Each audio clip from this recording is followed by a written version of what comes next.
तो अब पोल खोल में जब भाई मिथिला की धरती पे हैं तो लोगों से पूछते हैं कि इस चुनाव को लेकर जब पहला फेज हो चुका है, दूसरे फेज में उनकी बारी आनी है, तब क्या होगा भैया? बोलिए। क्या होने वाला है? पहला फेज तो हो गया ना पूरे बिहार में, हाँ। उसके बाद क्या तस्वीर दिख रही है इस बार? हम तो दरभंगा जिला से हैं। अच्छा, हाँ। तो यहाँ घूमने आए हैं? घूमने आए हैं।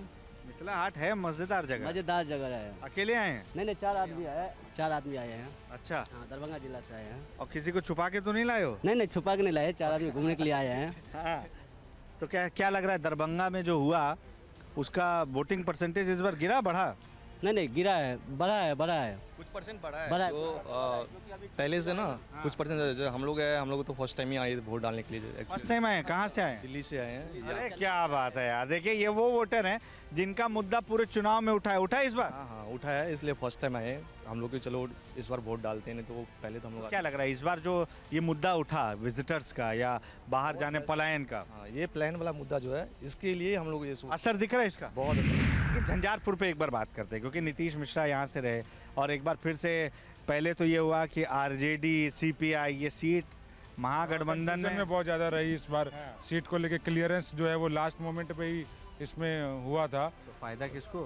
फायदा देखिए इस बार जहाँ तक हमारी समझ से लग रहा है, और बीजेपी के तरफ जो है ये ज़्यादा रुझान देखने को मिल रहा है। अब दरभंगा भैया उद्योग मंत्री रहे, उद्योग की मुद्दे पर ही लपेटा गया इस बार तो नीतीश सरकार को भी और नीतीश मिश्रा जी को भी। अब कहाँ दिख रहा है? यहाँ तो बेरोजगारी दिख रहा है।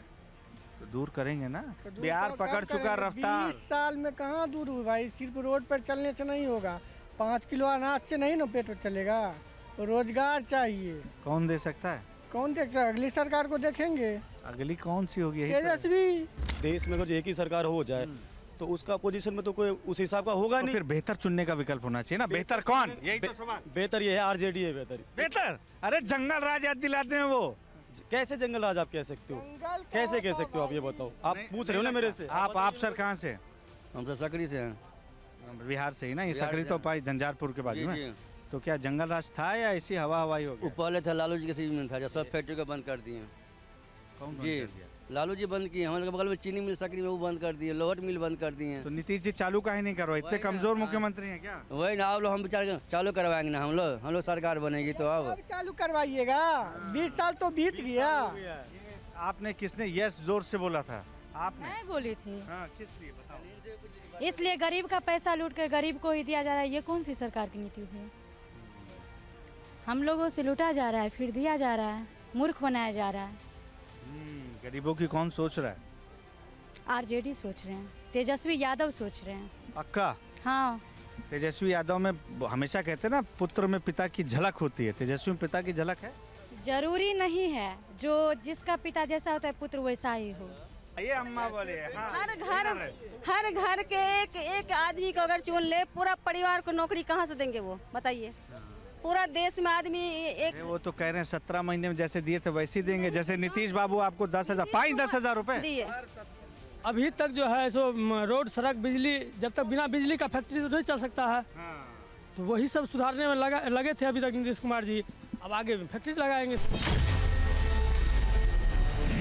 हमारी भोजपुरी इंडस्ट्री को लेकर आपको लगता है कि बहुत सारी बातें कही गई, हुआ कुछ? देखिए जो बात होती है कुछ ना कुछ तो बात उस पे यथार्थ पे आती है।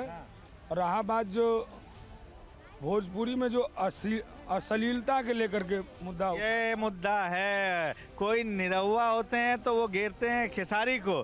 कभी उधर से मनोज तिवारी हैं और रवि किशन हैं, कह रहे हैं कि भैया खेसारी तो फेस हैं भोजपुरी में अश्लीलता के। आपको भी लगता है?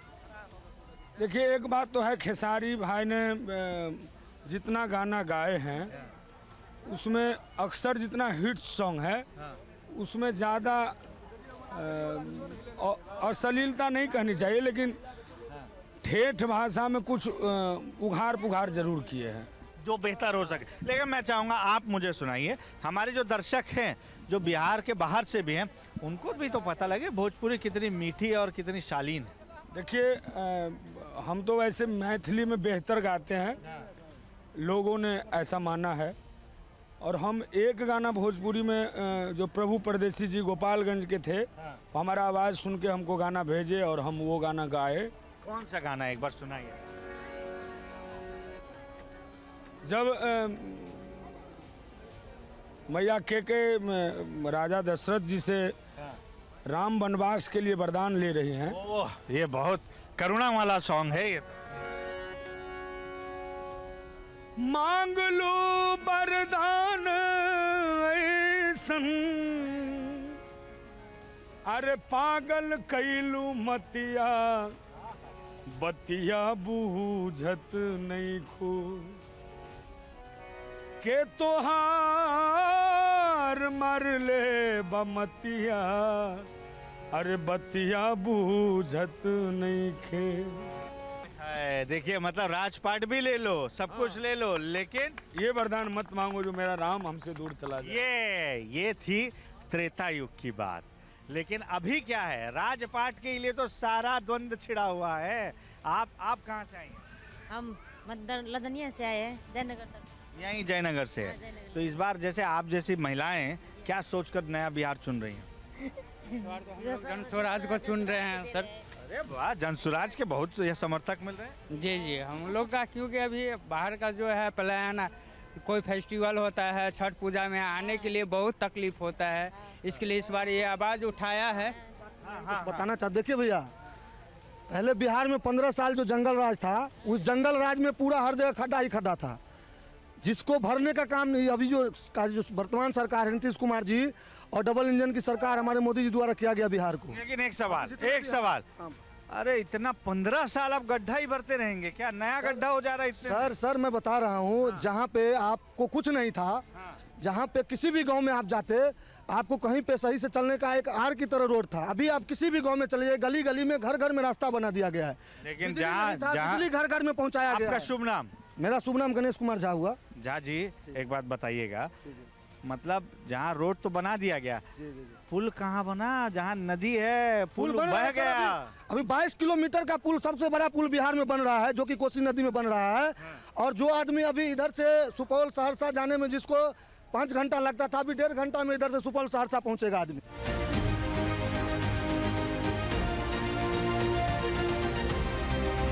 भाई साहब, जब आप पब्लिक से बात करेंगे तो वो हर मुद्दे पर जी खोल के बोलती है और नेताजी की तो पोल खोलती है। लेकिन जाते जाते मैं चाहूँगा मिथिला में जो मिठास है, एक बार फिर से भजन सम्राट अरविंद जी जब हमारे साथ है, तो अरविंद जी उसी के साथ जाना बेहतर होगा। क्या सुनाएंगे?